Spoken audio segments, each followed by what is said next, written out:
बहुत बिगड़ी थी ना वो कोरोना में, वो ये बातें थी, वो फिर चाइना कहता था मैं भी अपनी वैक्सीन निकालूंगा। ये सारे वो गेमें चली थी सारी। मैं पूरे डिटेल से वीडियो बनाई हुई है मेरी, जाकर चेक करें पूरी। मैंने यूट्यूब पे ये वो सारी सेव कर दी हुई है मैंने। क्यों मेरे चैनल ब्लॉक कर दी सारे किए, क्यों किए? इसी वजह से मैं तो नए से नए फिर क्या बता के बना के आ जाता हूँ अकाउंट। मैं कहता चले कोई बात नहीं, क्योंकि मैंने कौन से पैसे लेने हैं यूट्यूब से या टिकटॉक से या फलाना या टमकाना। मैं तो अपनी वाम के लिए काम कर रहा हूँ, पूरी दुनिया के हित के लिए काम कर रहा हूँ।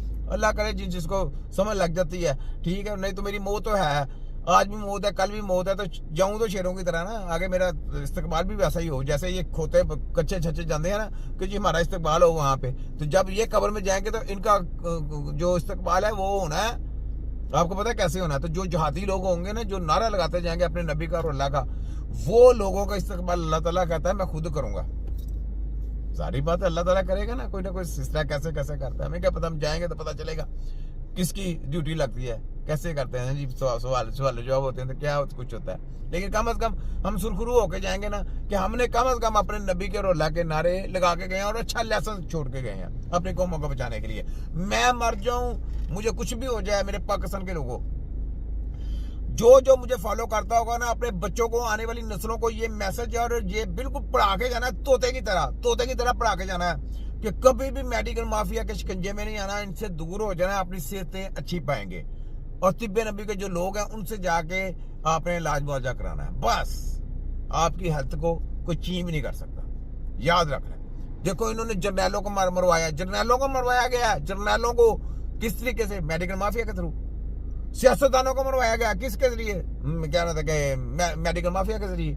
साहब लगाए किस तरीके से इन्होंने लोगों के साथ खिलवाड़ किए हैं। क्यों? मेडिकल माफिया इनके पास वो हथियार है, जो आदमी इनके खिलाफ बोलता है ना, या WHO के या अमेरिका के खिलाफ बोलता है, ये इनके पास उसी के घर में एक हथियार है। उसको बीमार कर देंगे या उसको जेल कर देंगे। जेल करने के बाद उसको कहेंगे जी बीमारी का हिस्सा आ गया, चलो जी उसको हॉस्पिटल ले जाए। वहां पे जारी बात है वैक्सीन दे के थोड़ा स्लो पैसे देंगे, वो बीमार होना शुरू हो जाता है, क्योंकि बीमार होना शुरू हो जाता है बंदा।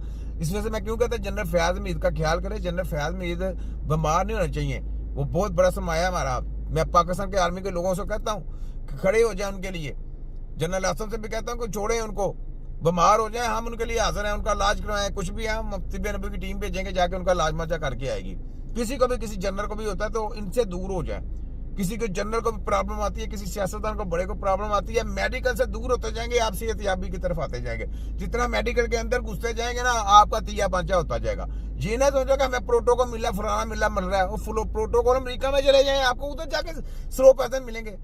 अपनी खुदकशी खुद कर रहे हैं आप, अपनी जिंदगी को खुद अपने दुश्मन के पास आप पेश कर रहे हैं। साहब लगाए कितनी बड़ी बड़ी बातें बताता हूँ, तो इससे दूर हो जाए। जो दूर होता जाएगा वो बचता जाएगा। सुने जरा, तो इससे फायदा उठाना चाहिए और ये जरूर अपने बच्चों को वैक्सीनेशन करें। तेरी वैक्सीन थी ऐसे कि मैं कैसी वैक्सीनेशन की थी इसकी, देखा ना आपने? वैक्सीनेशन मैं पूरी करता हूँ। ये नहीं एक भाई की बात सुने पूरी। एक तो ये लोग पढ़े लिखे नहीं और ऊपर से कोशिश भी नहीं करते। यहाँ पे कौम से खिताब किया जा रहा है और उनसे झूठ बोला जा रहा है कि कैंसर का इलाज 60 मिनट के अंदर पाकिस्तान में हुआ करेगा। पाकिस्तान दुनिया का वो पहला मुल्क बन गया जहाँ पे 60 मिनट के अंदर कैंसर का इलाज हुआ करेगा। अंदाजा करें आप इनके झूठों का। कभी आप गूगल करके देखें और चेक करें वहां से कि कैंसर के खाली डायग्नोज में कितना टाइम लगता है और ये 60 मिनट में उसका इलाज लेके आ गई है।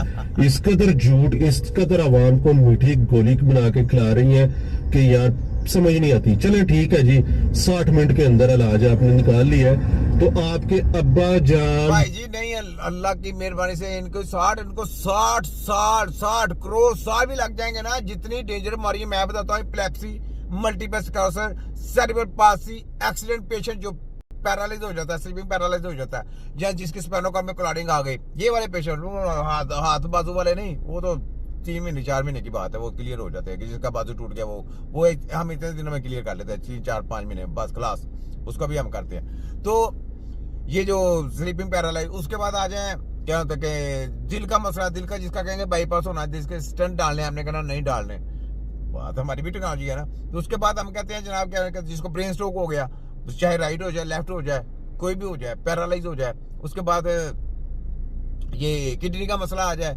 उसके बाद क्या होता है तिल्ली का मसला आ जाए, प्रोस्टेट कैंसर का मसला आ जाए, कैंसर का मसला आ जाए, ये जिस मर्जी बीमारियों के ऊपर हमारे साथ आ जाए, जिस मर्जी बीमारियों के ऊपर आ जाए, ब्लड प्रेशर भी आ जाए, ब्लड प्रेशर पे भी इनकी दवाइयाँ नहीं खाने देंगे, कैसी बात है। ब्लड प्रेशर पे भी हम इनकी दवाइयाँ नहीं खाने देते, साहब लोग हैं, कैसी कितनी बड़ी बात है। तो हम इनको ठुड्डे की नोक पे रखते हैं।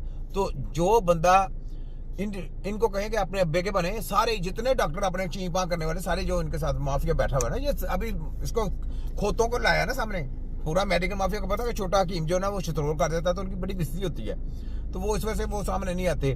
तो ये इनको लाया गया जनाब मरीम अरसो चली ना, वो 13 मेरा 14 में है, तो उसको लाया गया जी मशीन ले, कैंसर का इलाज हो जाए फलान को। होते कि बच्ची वो चाइना वाले के कैंसर का इलाज करते हो तो सबसे पहले वो अपने पास करते, उनके पास किधर इलाज आ गया। इलाज जब